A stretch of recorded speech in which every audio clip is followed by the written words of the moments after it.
வாழப்பழங்கள் என்பது பெற்றோர்.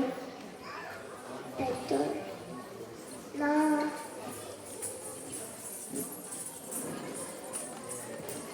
எங்களுக்கு நல்ல பழக்கங்களை கூறி எல்லோரும் பாராட்டும் பாடி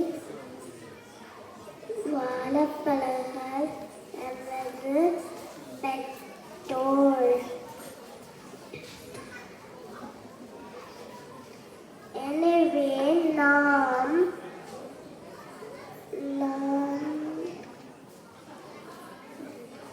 பெற்றோர் சொல் கேட்டு நடத்தல் வேண்டும்.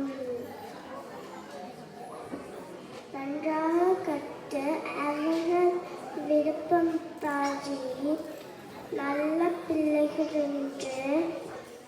என்று